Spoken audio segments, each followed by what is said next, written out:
The howling wind whipped snow across the pass, erasing the narrow trail that had been Tabitha Kendrick's only hope of reaching Fort Benton before nightfall. Her fingers, stiff inside thin leather gloves, could barely grip the reins as her mare struggled forward through deepening drifts. The Montana Territory wilderness seemed determined to claim her on this bitter December day in 1879, just hours before she was meant to become Mrs. Preston Whitfield, a man she had never met. "Just a little farther," Tabitha whispered, her words instantly torn away by the gale. The white wedding dress, carefully packed in her trunk strapped behind the saddle, would likely never be worn now. The stagecoach that had carried her most of the way from Philadelphia had broken an axle 20 miles back, and the driver had assured her Fort Benton was just over yonder pass. What cruel joke those words had become. Her mare stumbled, and Tabitha felt herself sliding sideways. She tried to right herself, but her numbed limbs refused to cooperate. The ground rushed up to meet her, and the last thing she saw before darkness claimed her was a wall of white, beautiful and deadly in its silence. Zachariah Everett had been tracking the mountain lion for 3 days.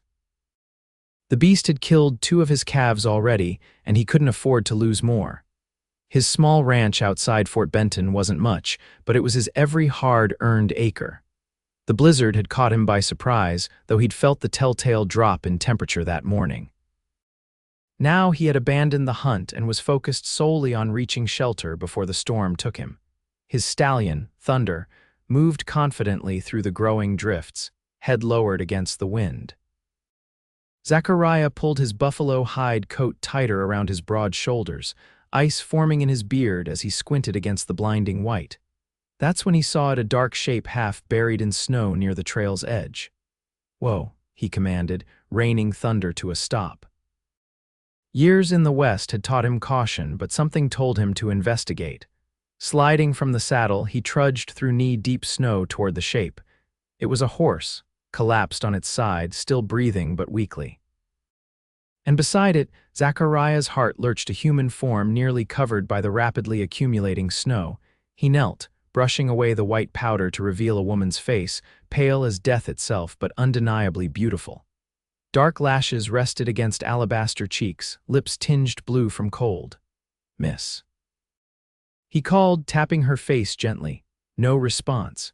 He pressed gloved fingers to her neck and felt the faint flutter of a pulse. Zachariah glanced around. The pass would be impassable soon, and his cabin was still 4 miles away. The woman's horse wouldn't make it, and taking time to unstrap her belongings might cost her life. "Hold on, miss," he muttered, scooping her into his arms. She was lighter than he expected, though her sodden clothing added weight. He whistled for Thunder, who obediently came closer. With practiced skill, he mounted while cradling the unconscious woman against his chest. "Home, Thunder, fast as you can." The stallion seemed to understand the urgency, picking his way carefully but quickly down the familiar trail. Zachariah kept the woman close, sharing what warmth he could through his thick coat. He couldn't tell how long she'd been exposed, but knew the dangers of prolonged cold all too well. He'd seen good men lose fingers, toes, even their lives to Montana's merciless winters. "You're not dying today," he promised the stranger in his arms, not knowing why he felt so fiercely protective of someone he'd never met. "Not on my watch." Thunder's powerful strides ate up the distance, and soon the outline of Zachariah's cabin emerged through the swirling snow. It wasn't much, a sturdy log structure with a small stable attached, but it represented safety and warmth in the brutal landscape. He dismounted carefully, keeping the woman secure in his arms as he kicked the cabin door open. Inside, embers still glowed in the stone fireplace.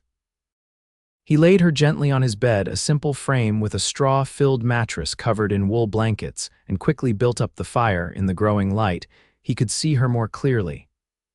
Young, perhaps 20 or so, with rich chestnut hair and delicate features. Her clothing was fine but practical. Clearly, she was no ordinary traveler. A thin gold chain around her neck held a small locket. Zachariah knew what needed to be done, though it made him uncomfortable. Her wet clothes would kill her as surely as the snow if they weren't removed.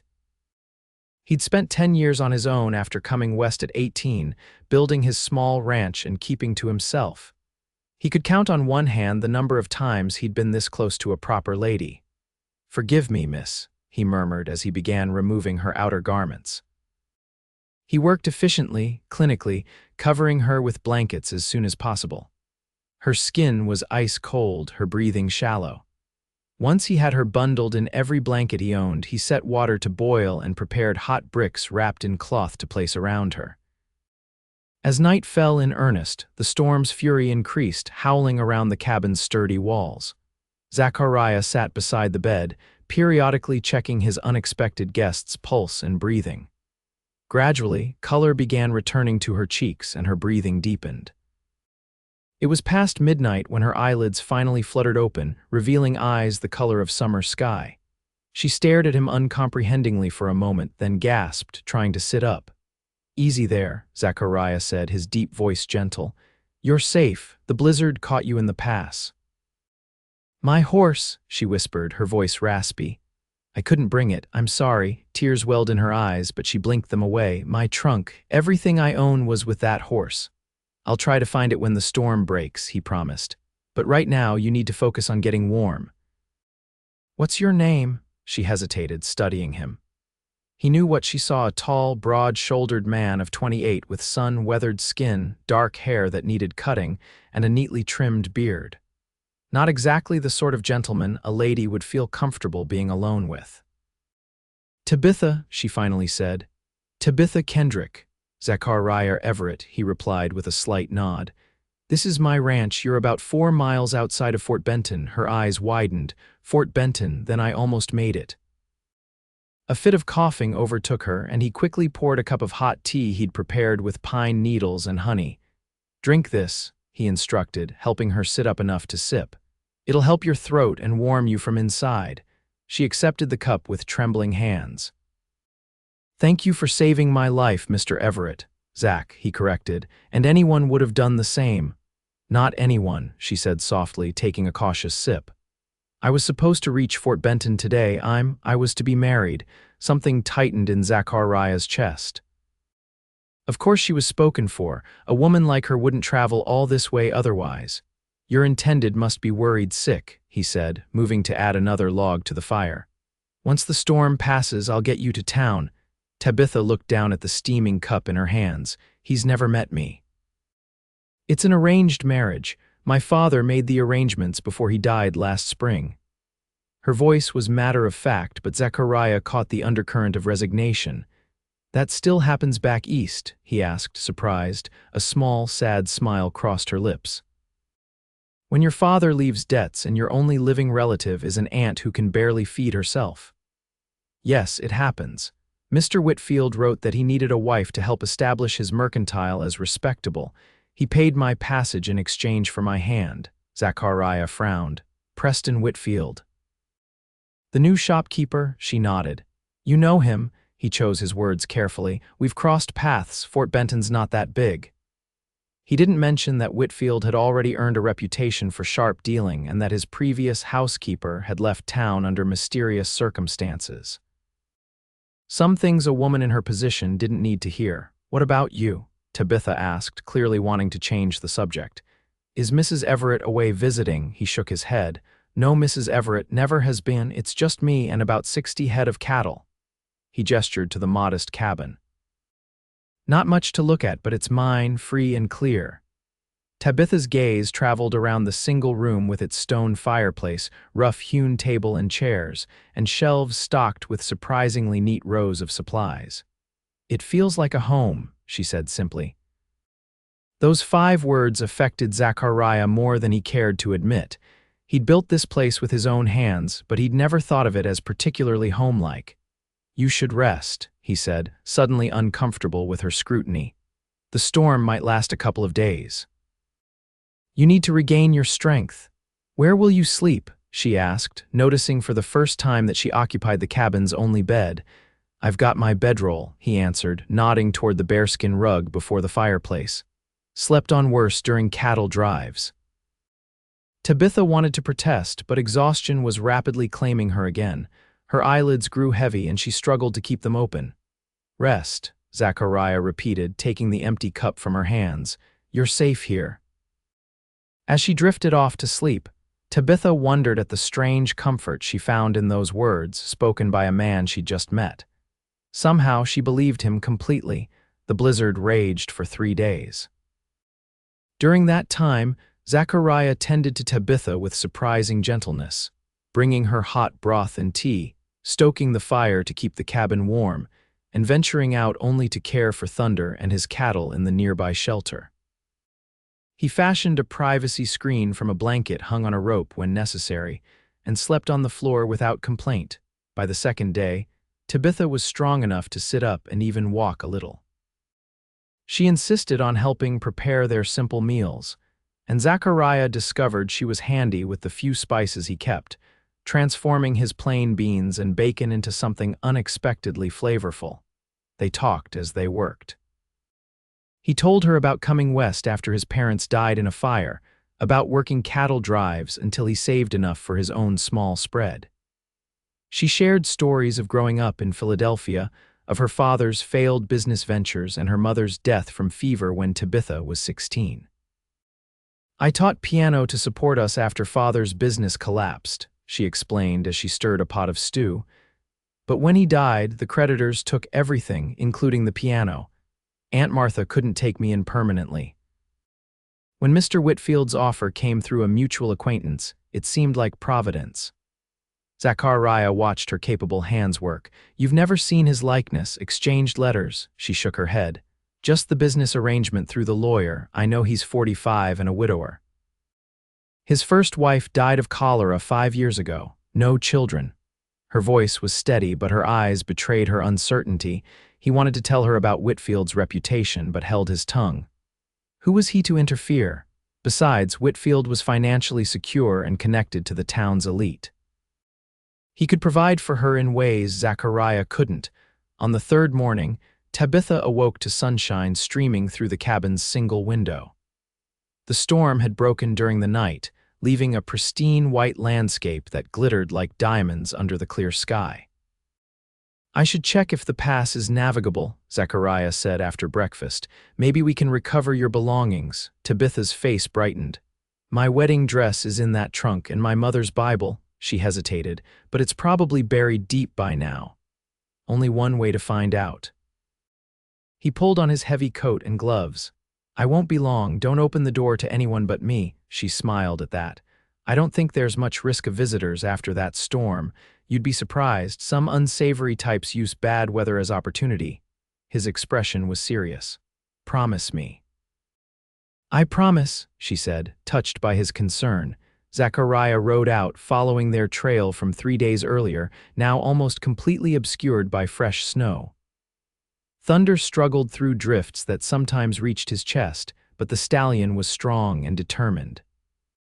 Near the pass, Zachariah spotted a dark shape protruding from a snowbank. It was the mare, long dead and already partially scavenged by predators. Nearby, miraculously, was Tabitha's trunk, protected by a rocky overhang that had prevented it from being completely buried. He dug it out and secured it to Thunder's back, then continued to the pass. The trail was treacherous but passable. Fort Benton was visible in the valley below, smoke rising from chimneys as the town resumed life after the storm. Zachariah stared at the settlement for a long moment. He could ride down now, deliver Tabitha to her intended, and be back at his ranch by nightfall. It would be the proper thing to do. The honorable thing. Yet as he turned Thunder back toward his cabin, he found himself hoping the trail into town would remain impassable for a few more days. When he returned, Tabitha rushed to the door, her face lighting up at the sight of her trunk. You found it, I can't believe it. He carried it inside, setting it down carefully. Your mare didn't make it, I'm sorry. Her joy dimmed, but she nodded acceptance. She was a good horse. I only had her for the journey from the stagecoach stop. She ran her hands over the trunk's leather surface. Thank you for this, it's all I have left of my old life. The pass is clearing, he said, removing his snow-covered coat. Another day or two and we should be able to reach town safely. Was it his imagination, or did her smile falter slightly? Of course, she said. Mr. Whitfield must be concerned by my delay. Likely so, Zachariah agreed, though he doubted Whitfield was losing sleep.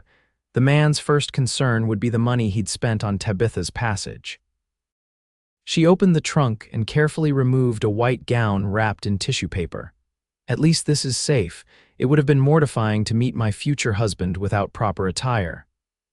Zachariah caught a glimpse of fine lace and satin as she checked the dress for damage. It struck him suddenly that in just a few days she would be Mrs. Preston Whitfield, mistress of a mercantile and as distant from him as the moon. "I should see to thunder," he said abruptly, heading back outside. The cold air cleared his head. He had no right to these feelings that were growing stronger by the hour. Tabitha was promised to another man. She needed security and respectability, not a rough cattleman with calloused hands and a one-room cabin. That evening, Tabitha insisted on preparing a special meal to thank him for recovering her trunk. She used the last of his coffee to make a cake sweetened with molasses and prepared venison steaks with remarkable skill. "Where did you learn to cook like this?" Zachariah asked as he savored each bite. "Our housekeeper taught me before we had to let her go," Tabitha explained. "She said every woman should know how to run a proper kitchen, regardless of station." Her eyes sparkled in the firelight. "Though I doubt she envisioned me using those skills in a Montana cabin during a blizzard." Zachariah laughed, a rich sound that Tabitha realized she'd grown fond of hearing.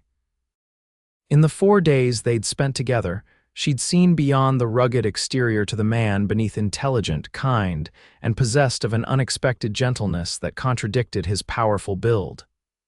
"Tell me about your cattle," she prompted, genuinely interested.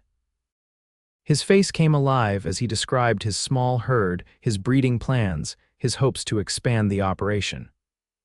"I started with just 10 heifers and a bull I won in a poker game in Virginia City. Not the wisest beginning, but I got lucky. That bull produced strong calves." "You've built something remarkable," Tabitha said softly. "All on your own," he shrugged, embarrassed by the praise. "It's nothing compared to what you'll have in town. Whitfield's place has glass windows and a proper stove, even a piano, I heard." "A piano?" Her eyes widened. "He never mentioned that. Belonged to his first wife, I believe." Zachariah watched her face light up. "You'll be able to play again."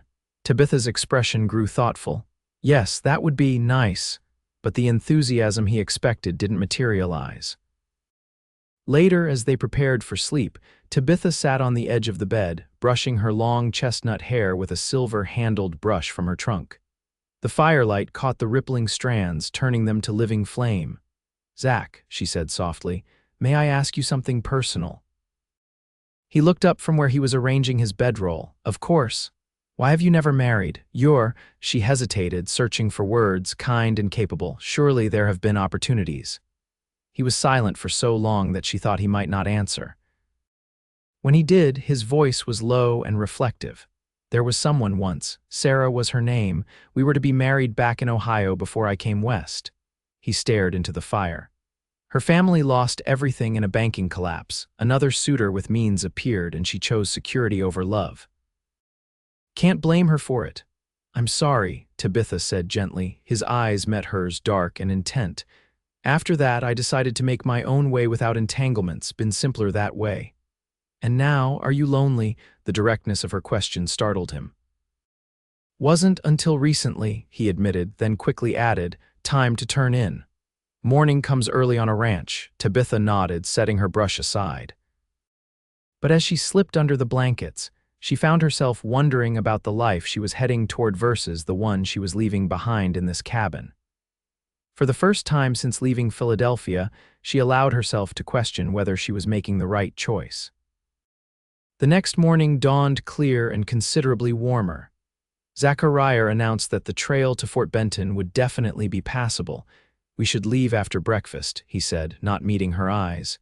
"Get you to town before nightfall." Tabitha felt a strange reluctance as she packed her few belongings back into the trunk.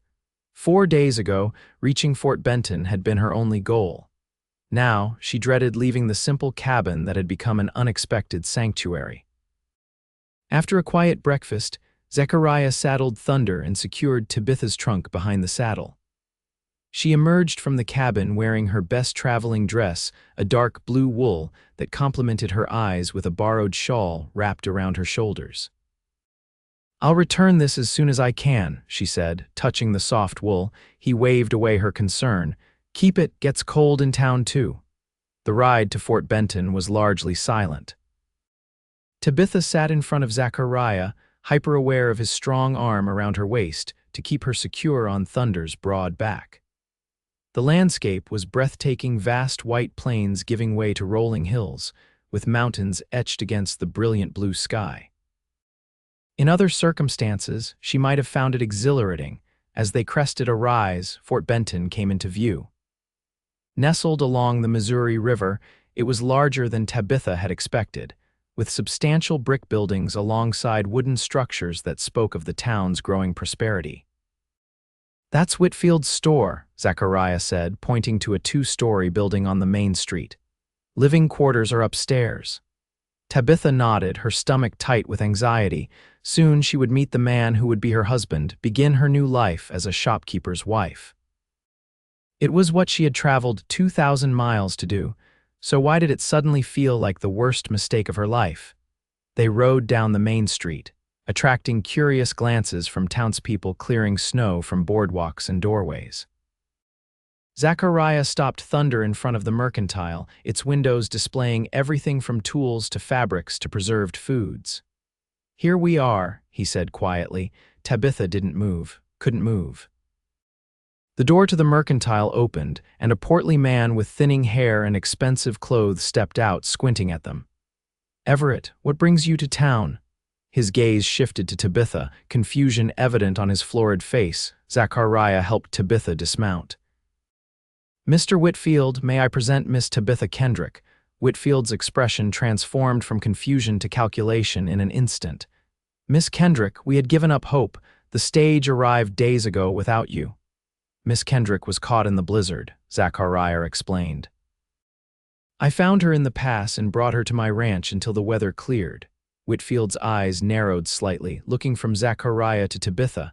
"How fortunate she was found." His tone suggested anything but approval. He quickly recovered, offering Tabitha a tight smile. "You must be exhausted, my dear. Please come inside." He reached for her arm, but Tabitha found herself stepping back, closer to Thunder and Zachariah. "Your trunk," Whitfield prompted. "Yes, of course," Tabitha said, finding her voice at last. She watched as Zachariah untied her belongings from Thunder's back and set the trunk on the boardwalk. A small crowd had gathered, curious about the new arrival. Whitfield seemed pleased by the attention, putting on a show of gallantry. "Our wedding can proceed immediately," he announced loudly. "I've kept the minister informed. Perhaps tomorrow, once you've rested?" He took Tabitha's gloved hand, patting it in what was meant to be a reassuring gesture. His touch made her skin crawl beneath her glove. "Mr. Whitfield," she began, then corrected herself. "Preston, I've had a long journey. Might we have some time to become acquainted before proceeding with the ceremony?" His smile tightened. "Of course, my dear, but we've already waited longer than expected. The wedding announcement was in last week's paper. People are talking." Tabitha glanced at Zachariah, who stood impassively beside Thunder, his expression unreadable. "Mr. Everett," Whitfield said, "thank you for your assistance. I'll see that you're compensated for your trouble." Zachariah's jaw tightened. No compensation needed. Anyone would have done the same. "Nevertheless," Whitfield insisted, reaching into his waistcoat for his money clip. "I said no." Zachariah's voice was quiet but firm. He turned to Tabitha, his dark eyes meeting hers. "Miss Kendrick, I wish you happiness in your new life." He mounted Thunder in one fluid motion. With a last nod to Tabitha, he turned the stallion and rode away, not looking back. Tabitha watched him go, a hollow feeling expanding in her chest. She allowed Whitfield to usher her into the mercantile, barely registering the opulent furnishings in the living quarters above the store or the widow who served as housekeeper and chaperone. She answered questions mechanically, ate the meal placed before her without tasting it, and retired early, claiming exhaustion, in her assigned bedroom admittedly comfortable, with a feather bed and lace curtains. Tabitha sat by the window, staring at the distant mountains.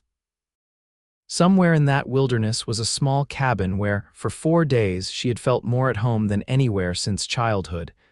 But that had been a temporary refuge, nothing more. She had made a commitment. Her passage had been paid for, her future secured.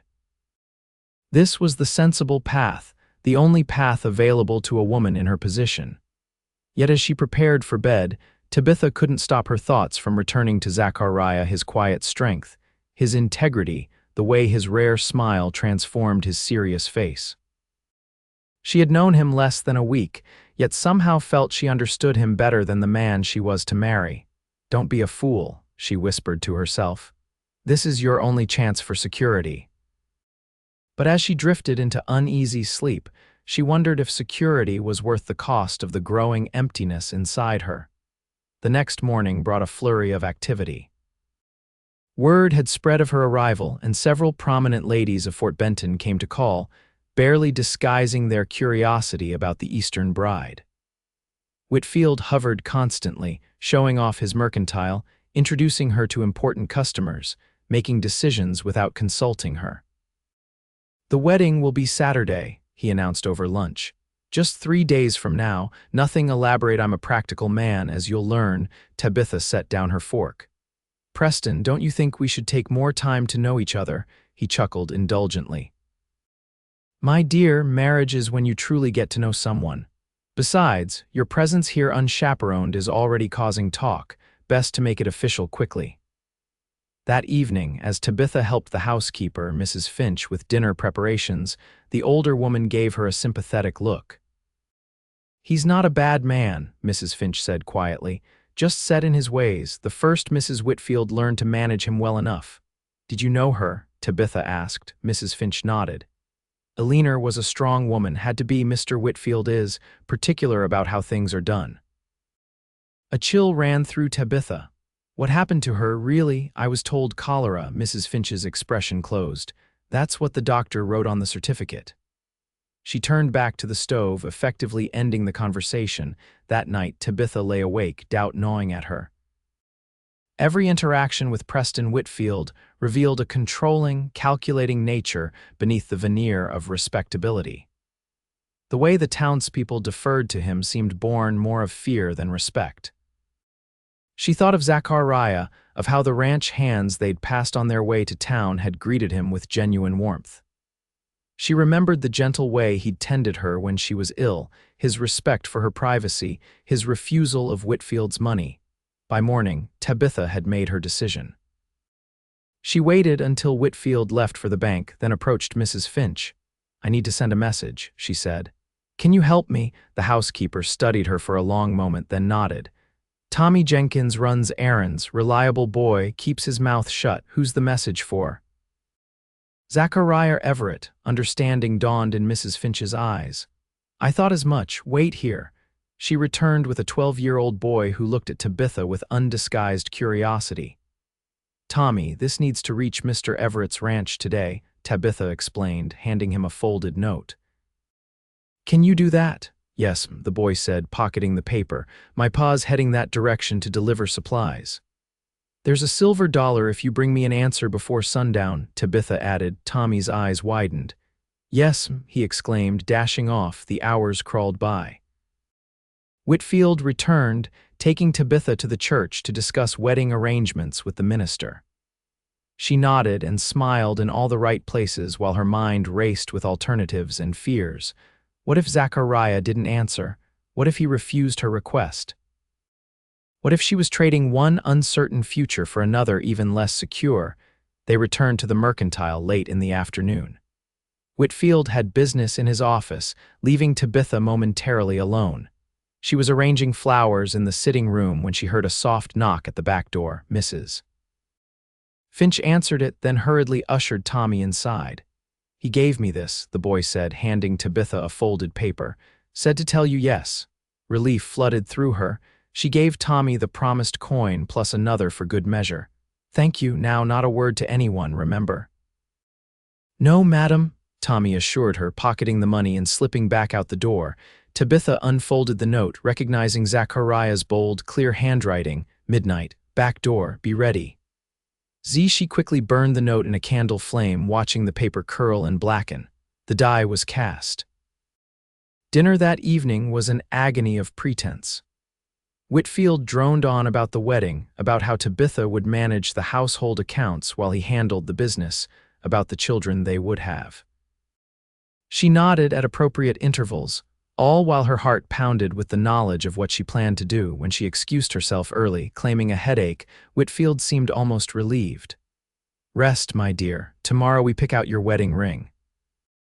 In her room, Tabitha silently packed her few belongings. She wrote a brief note explaining her decision and left it on the dresser along with the brooch Whitfield had given her that afternoon, his first wife's, she suspected. She kept only what was truly hers, including her mother's Bible and the wedding dress she would never wear for Preston Whitfield. At 5 minutes to midnight, she crept downstairs, avoiding the steps that creaked. Mrs. Finch, surprisingly, was waiting in the kitchen. "I heard you moving around," the housekeeper whispered. "I was Alina's friend before I was her servant. She wasn't happy here." She pressed a small package into Tabitha's hands. "Some food for the journey. Go find your happiness, child." Tears sprang to Tabitha's eyes. "Thank you," she whispered, embracing the older woman. A soft knock sounded at the back door. Mrs. Finch opened it to reveal Zachariah, his tall frame silhouetted against the moonlit night. "Ready?" he asked softly. Tabitha nodded, gathering her courage. This was madness, surely abandoning security for uncertainty, respectability for scandal. Yet as she stepped into the cold night air and felt Zachariah's steadying hand at her elbow, she knew with bone-deep certainty that she was finally making the right choice. They moved silently through back alleys until they reached the edge of town where Thunder waited, stomping impatiently. Zachariah secured her trunk and helped her mount. "We need to put some distance between us and town before dawn," he said, swinging up behind her. "Whitfield has friends in official places." Tabitha realized suddenly what Zachariah was risking. "Your ranch is just a place," he interrupted. "We can build another somewhere else." "But everything you've worked for," he guided Thunder into a steady trot before answering. "Some things are worth more." They rode through the night, following game trails and streams to mask their path. Tabitha should have been terrified leaving behind security, fleeing into wilderness with a man she barely knew. Instead, she felt an overwhelming sense of rightness of coming home. As dawn broke over the eastern mountains, Zachariah finally allowed them to stop and rest near a small creek. While Thunder drank, he built a small fire and prepared coffee from the supplies Mrs. Finch had provided. "We're heading for Helena," he explained. "I have friends there. We can stay until we decide where to settle." Tabitha wrapped her hands around the tin cup of coffee, savoring its warmth. "I've appended your entire life," she said soberly. "Why did you agree to this?" Zachariah was silent for a long moment, staring into the flames. When he finally looked up, his expression was open, vulnerable in a way she hadn't seen before. "Because in 4 days you made that cabin feel like something it never was before," he said simply. "A home." Tabitha's heart swelled. She set aside her cup and moved to kneel beside him. "I was supposed to marry a stranger for security," she said softly. "Instead, I'm running away with a different stranger who makes me feel safe in an entirely different way." He smiled, the expression transforming his face. "Not such strangers anymore, I think." "No," she agreed, reaching for his hand. "Not strangers at all." His fingers entwined with hers, calloused palm against her softer one. "I can't offer you what Whitfield could, no fine house or mercantile, just hard work and an uncertain future." "And yourself," Tabitha added. "That's worth more than all the rest." Something changed in Zachariah's eyes, a decision made, a boundary crossed.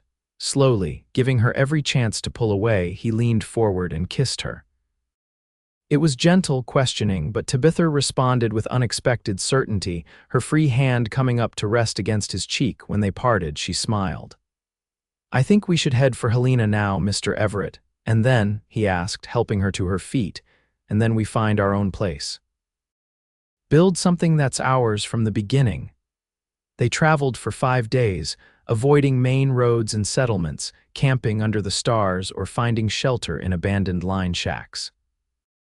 The journey should have been grueling, but Tabitha found herself enjoying every moment, learning to build fires, to identify edible plants, to move through the wilderness as Zachariah did, with respect rather than fear.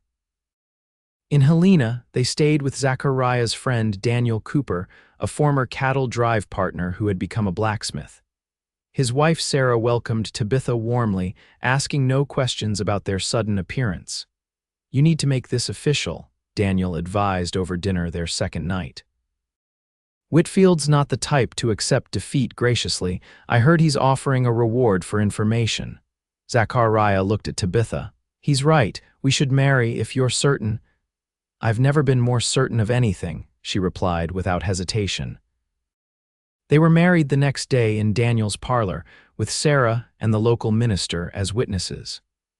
Tabitha wore a simple blue dress instead of the elaborate white gown still packed in her trunk. When the minister pronounced them husband and wife, and Zachariah kissed her with uncharacteristic public passion, she knew the white dress had been meant for the wrong marriage all along. 2 weeks later, they left Helena with a wagon loaded with supplies, heading north toward unclaimed land Daniel had told them about near a place called Wolf Creek. "It's good grazing land," Zachariah explained as they traveled. "Close enough to settlements for trading, but far enough to avoid unwanted attention. We can build something there." "Our place," Tabitha said, smiling at the thought. The land, when they reached it, exceeded their hopes. A natural meadow nestled between protective hills, with a clear stream running through it and enough timber nearby for building. They made camp beneath a stand of pines while Zachariah began constructing their cabin. Tabitha proved herself a willing partner, learning to notch logs and mix clay for chinking between them. By the time snow began to fall again, they had a sturdy one-room cabin with a stone fireplace, similar to the one where they had first found shelter together, but with improvements. Tabitha suggested larger windows to let in more light, shelves built into the walls, a proper kitchen area. Their first winter was challenging but happy. Zachariah had purchased a small herd from a rancher near Helena, the beginning of their new operation. They worked from dawn to dusk, but every evening was theirs alone, filled with conversation, simple meals made special by Tabitha's skill, and the deepening bond between them. Zachariah discovered his wife was not only capable but innovative, designing a system to bring water from the stream directly to their cabin and planting an herb garden that flourished even in the harsh Montana climate. Tabitha found that her husband's quiet strength extended to endless patience in teaching her the skills she needed for frontier life. When spring came, bringing new calves and the promise of growth, Zachariah stood with Tabitha on the hill overlooking their growing homestead. "What should we call this place?" she asked, leaning against his side. "It needs a name."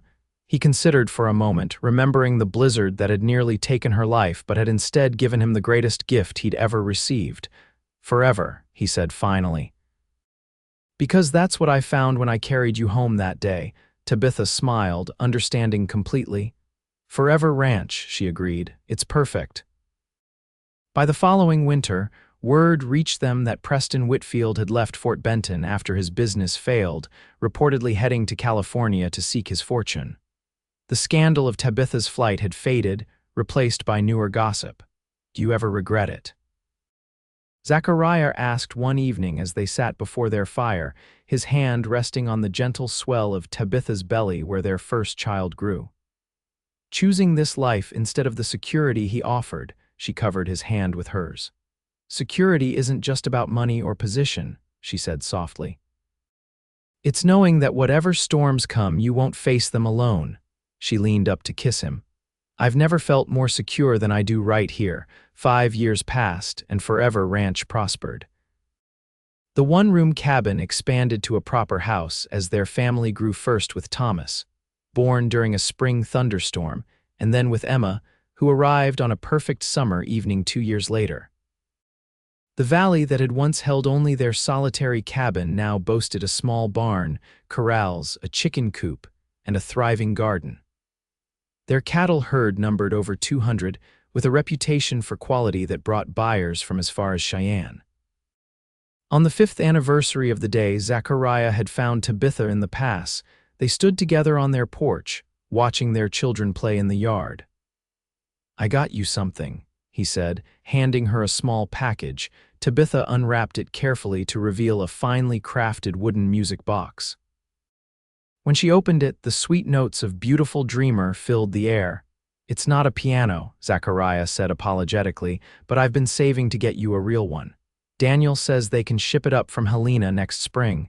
Tears filled Tabitha's eyes. "It's perfect," she whispered. "Everything here is perfect." He pulled her close, his arm strong around her waist just as it had been that day on Thunder's Back when they rode into Fort Benton. "Not everything," he murmured into her hair, "but we're building it together and that makes all the difference." As the sun set over their land, painting the mountains gold and purple, Tabitha thought about the strange twists of fate that had brought her here. A blizzard that should have meant death had instead given her life. A man who should have been a stranger had become the other half of her soul.